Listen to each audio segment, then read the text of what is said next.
का दिल।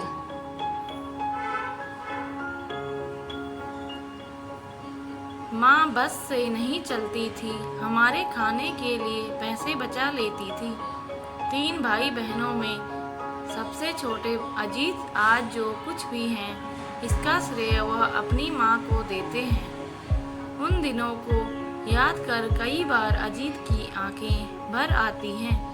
मुफलिसी के उस दौर में भी उन्होंने तब हिम्मत नहीं हारी थी, क्योंकि माँ संबल बनकर हमेशा घनी छाया देती रही। अजीत अपना अनुभव साझा करते हुए आगे बताते हैं, माँ ने भले ही नाम किस्मती पाया हो, पर किस्मत ने हमेशा उनके साथ धोखा किया। पापा छोटा मोटा काम करते और माँ जैसे तैसे घर चलाती। कुछ वर्षों तक माँ की यूं ही चलता रहा। इस बीच हम 3 भाई बहनों का जन्म हो चुका था।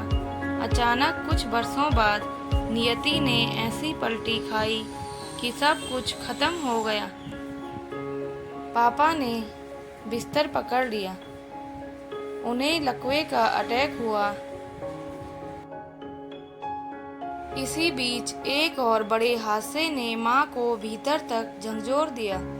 जब मैं 6 साल का था, तब किसी दवा के रिएक्शन ने मेरी आंखों की रोशनी छीन ली। एक तरफ पापा बिस्तर पर थे, दूसरी ओर माँ मुझे लिए अस्पताल दर बदर अस्पताल चक्कर काट रही थी।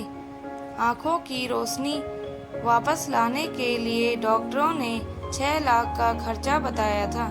माँ पैसे जोड़ने की जदोजहद में थी कि किसी तरह मेरी आंखें वापस आ जाए, लेकिन वह कर भी क्या पाती, पैसे हो तब ना।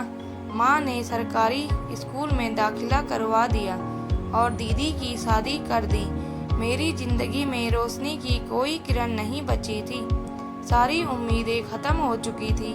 मैं तो लगभग हार चुका था, लेकिन माँ अब भी हालात से लड़ रही थी। कई बार तो घर में फाके होते।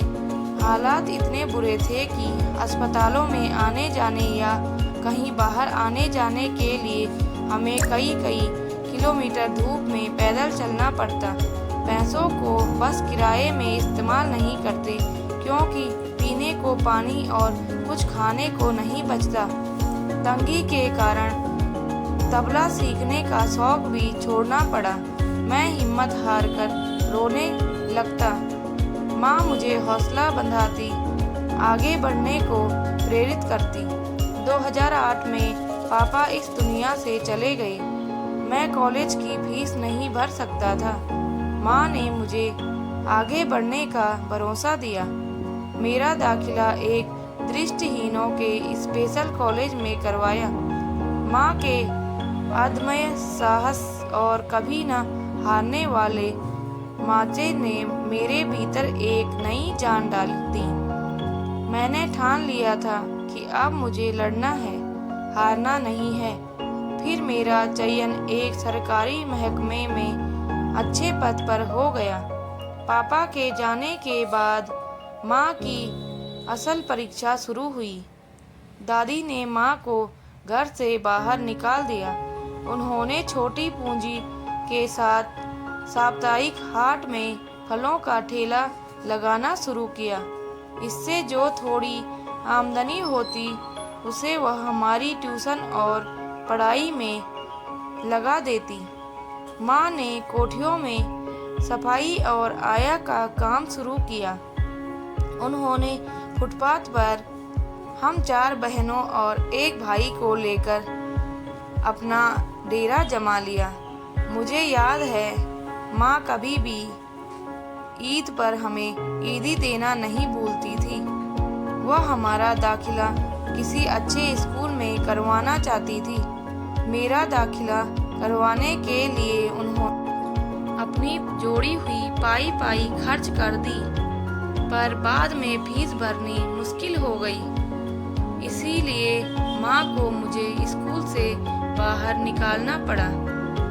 उस दिन माँ की आंखों में मैंने बेबसी के आंसू देखे थे। हम सब धीरे धीरे बड़े हो गए।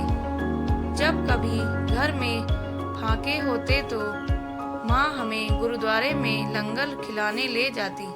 मैं कई एनजीओ से भी जुड़ी हूँ और दूसरों की मदद करने का यह जज्बा मुझे अपनी माँ से ही मिला। दोस्तों, यदि आपको हमारी कहानी अच्छी लगी हो तो प्लीज़ लाइक, कमेंट, शेयर और सब्सक्राइब करना न भूलें।